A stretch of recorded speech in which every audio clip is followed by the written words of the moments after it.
Olá, tudo bem?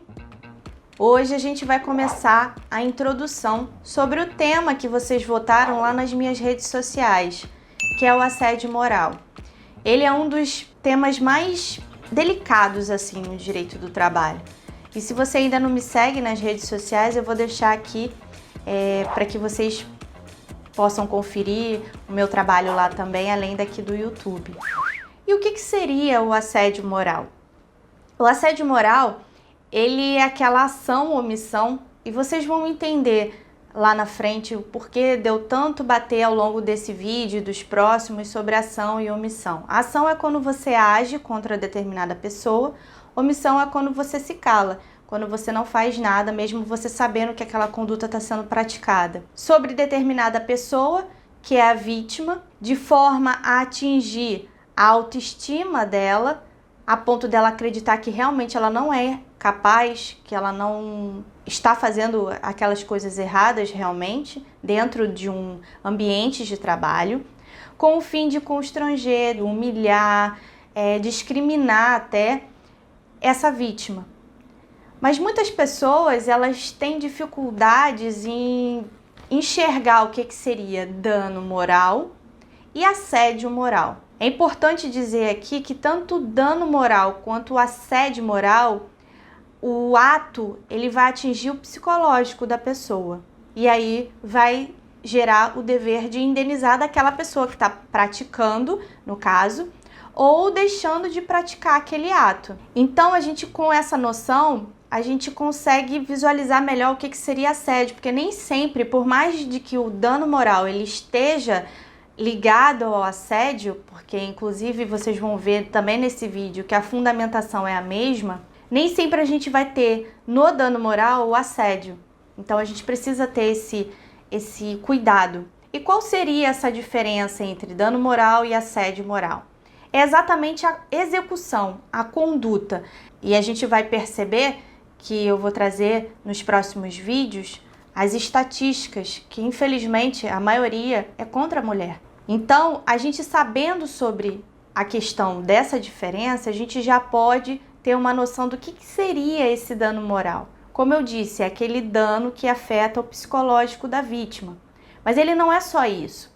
Eu não sei se vocês sabem, mas por a legislação trabalhista ela ser uma consolidação de leis, por isso que é CLT, Consolidação de Leis Trabalhistas, ela não é um código, ela tem algumas lacunas em relação a algumas situações. E a gente tem na própria legislação um artigo que autoriza a gente aplicar de forma complementar os outros ramos do direito. E um deles é a área civil, que cuida das relações entre as pessoas. O direito do trabalho, ele cuida das relações de trabalho. E assim, as outras áreas do direito.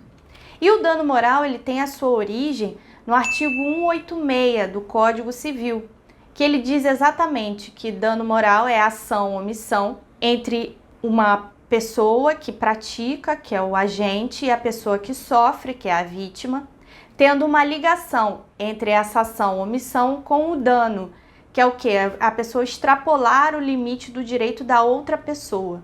E aí gera o dever de indenizar, de você dar um certo conforto em termos de valor, mas isso é muito subjetivo, porque o meu dano moral é diferente do seu, né? A gente sabe o que a gente sente, o que a gente sofre, e aí fica a cargo de um terceiro, que é o juiz, para aplicar a questão da lei, da indenização, enfim. Para ficar uma coisa mais fácil e não ficar tão juridiquês assim para vocês, eu vou trazer um exemplo bem bacana para que vocês consigam visualizar essa questão do dano moral. Vamos supor um telefone com fio. Aquele que a gente brincava, quem é da minha época, que a pessoa falava de um lado, tinha um barbante, e a outra pessoa falava do outro lado. Ok. Do outro lado, a gente tem a pessoa que pratica a ação ou ela se omite. No caso, o agente, que é o agressor. A gente tem o fio, que é o nexo causal, que a gente acabou de ver na minha explicação. E do outro lado, a gente tem a vítima, que é a pessoa que sofre aquela ação ou aquela omissão da outra pessoa. Acho que ficou bem claro assim. Então a gente consegue visualizar exatamente o que seria o dano moral dessa forma, de uma forma mais prática, mais rápida, mais objetiva. No direito do trabalho, a nossa fundamentação sobre dano moral e assédio moral é o artigo 223G da nossa legislação, da CLT.